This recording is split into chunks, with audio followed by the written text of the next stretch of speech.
21वां अध्याय करदम जी की तपस्या और भगवान का वरदान।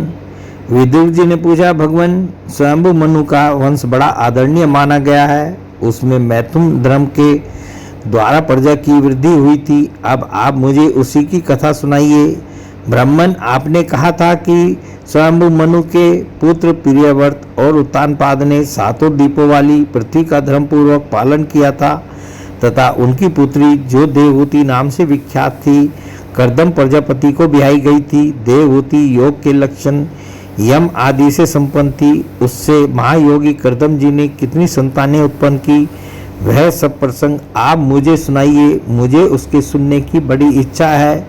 इसी प्रकार भगवान रुचि और ब्रह्मा जी के पुत्र दक्ष प्रजापति ने भी मनु जी की कन्याओं का पानी ग्रहण करके उनसे किस प्रकार क्या क्या संतान उत्पन्न की, यह सब चरित्र भी मुझे सुनाइए।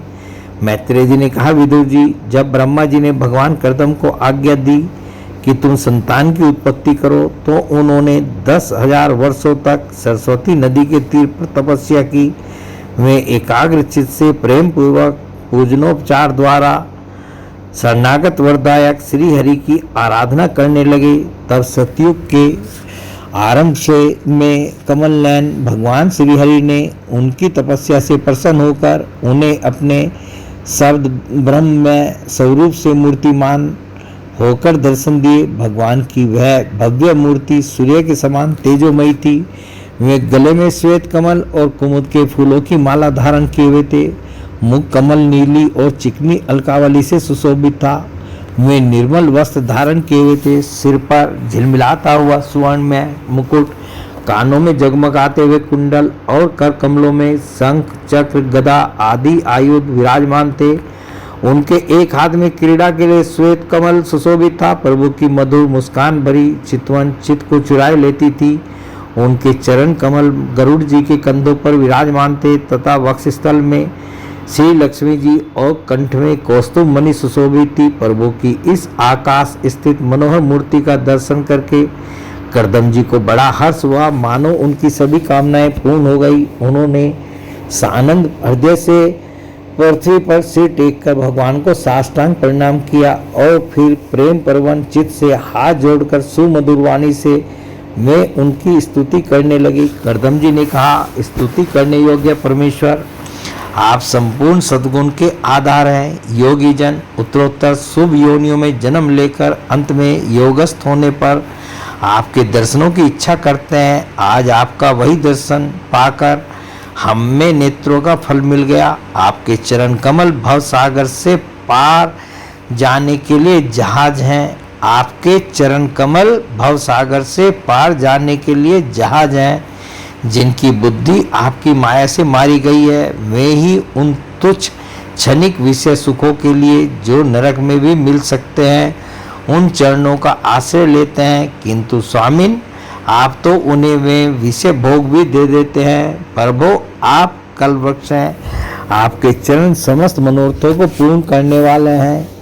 मेरा हृदय काम कलुषित है। मैं भी अपने अनुरूप स्वभाव वाली और गृहस्थ धर्म के पालन में सहायक शीलवती कन्या से विवाह करने के लिए आपके चरण कमलों की शरण में आया हूँ। सर्वेश्वर, आप संपूर्ण लोकों के अधिपति हैं। नाना प्रकार की कामनाओं में फंसा हुआ यह लोक आपकी वेदवाणी रूप डोरी में बंधा है। धर्म मूर्ति उसी का अनुगमन करता हुआ मैं भी काल रूप आपको आज्ञा पालन रूप पूजोपहार आदि समर्पित करता हूँ। प्रभो, आपके भक्त विषयासक्त लोगों और उन्हीं के मार्ग का अनुसरण करने वाले मुझ जैसे कर्म जड़ पशुओं को कुछ भी न गिनकर आपके चरणों की छत्र छाया का ही आश्रय लेते हैं तथा परस्पर आपके गुण गान रूप मादक सुधा का ही पान करके अपने क्षुधा पिपास आदि देह धर्मों को शांत करते रहते हैं। प्रभु, यह काल चक्र बड़ा प्रबल है। साक्षात ब्रह्म ही इसके घूमने की धुरी है। अधिक मास सहित 13 महीने अरे हैं, 360 दिन जोड़ हैं, 6 ऋतुएं नेमी हैं, अनंत क्षण फल आदि उसमें पत्राकार धाराएं हैं तथा 3 चातुर्मास इसके आधारभूत नाभि हैं। यह अत्यंत वेगवान संवत्सर रूप काल चक्र चराचर जगत की आयु का छेदन करता हुआ घूमता रहता है। किंतु आपके भक्तों की आयु का ह्रास नहीं कर सकता। भगवान, जिस प्रकार मकड़ी स्वयं ही जाले को फैलाती, उसकी रक्षा करती और अंत में उसे निगल जाती है, उसी प्रकार आप अकेले ही जगत की रचना करने के लिए अपने से अभिन्न अपनी योग माया को स्वीकार कर उससे अभिव्यक्त हुई अपनी सत्वादि शक्तियों द्वारा स्वयं ही इस जगत की रचना, पालन और संहार करते हैं। प्रभो, इस समय आपने हमें अपनी तुलसी माला मंडित माया से परिच्छिन्न सी दिखाई देने वाली सगुण मूर्ति से दर्शन दिया है। आप हम भक्तों को जो शब्दादि विशेष सुख प्रदान करते हैं, वे माइक होने के कारण यद्यपि आपको पसंद नहीं है, तथापि परिणाम में हमारा शुभ करने के लिए वे हमें प्राप्त हों। नाथ, आप स्वरूप से निष्क्रिय होने पर भी माया के द्वारा सारे संसार का व्यवहार चलाने वाले हैं तथा थोड़ी सी उपासना करने वाले पर भी समस्त अभिलषित वस्तुओं की वर्षा करते रहते हैं। आपके चरण कमल वंदनीय हैं। मैं आपको बार बार नमस्कार करता हूँ। मैत्री जी कहते हैं, भगवान की भौहें पढ़ने मुस्कान भरी चितवन से चंचल हो रही थी। मैं गरुड़ जी के कंधे पर विराजमान थे। जब कर्दम जी ने इस प्रकार निष्कपट भाव से उनकी स्तुति की, तब वे उनसे अमृतमयी वाणी से कहने लगे। श्री भगवान ने कहा, जिसके लिए तुमने आत्म संयम आदि के द्वारा मेरी आराधना की है, तुम्हारे हृदय के उस भाव को जानकर मैंने पहले से ही उसकी व्यवस्था कर दी है। प्रजापति, मेरी आराधना तो कभी भी निष्फल नहीं होती। फिर जिनका चित्त निरंतर एकांत रूप से मुझ में ही लगा रहता है, उन तुम जैसे महात्माओं के द्वारा की हुई उपासना का तो और भी अधिक फल होता है। प्रसिद्ध यशस्वी सम्राट स्वयंभू मनु ब्रह्मावर्त में रहकर 7 समुद्र वाली सारी पृथ्वी का शासन करते हैं। विप्रवर, मैं परम धर्मज्ञ महाराज महारानी शत्रुपा के साथ तुमसे मिलने के लिए परसों यहाँ आएंगे।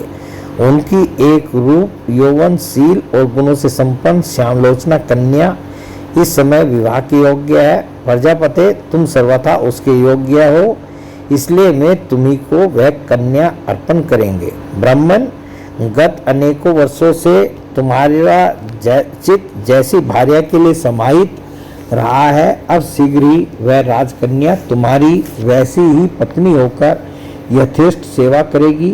वह तुम्हारा वीर्य अपने गर्भ में धारण कर उससे 9 कन्याएं उत्पन्न करेगी और फिर तुम्हारी उन कन्याओं से लोक रीति के अनुसार मरीचि आदि ऋषिगण पुत्र उत्पन्न करेंगे।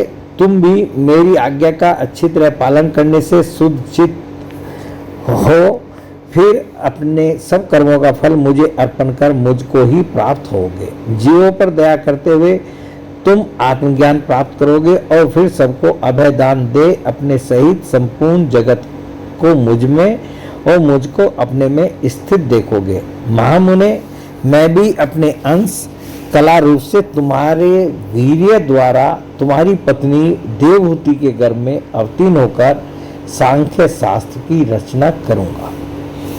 मैत्रेय जी कहते हैं, विदुर जी कर्दम ऋषि से इस प्रकार संभाषण करके इंद्रियों के अंतर्मुख होने पर प्रकट होने वाले श्री हरि सरस्वती नदी से घिरे हुए बिंदुसर तीर्थ से, जहाँ कर्दम ऋषि तप कर रहे थे, अपने लोक को चले गए। भगवान के सिद्ध मार्ग यानी वैकुंठ मार्ग को की सभी सिद्धेश्वर प्रशंसा करते हैं। वे कर्दम जी के देखते देखते अपने लोक को सिधार गए।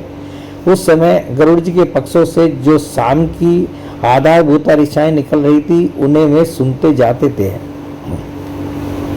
विदुर जी श्री हरि के चले जाने पर भगवान कर्दम उनके बताए हुए समय की प्रतीक्षा करते हुए बिंदु सरोवर पर ही ठहरे रहे। वीरवर, इधर मनु जी भी महारानी शत्रुपा के साथ सुवर्ण जडित रथ पर सवार होकर तथा उस पर अपनी कन्या को भी बैठाकर पृथ्वी पर विचरते हुए जो दिन भगवान ने बताया था, उसी दिन शांति प्रायण महर्षि कर्दम के उस आश्रम पर पहुँचे।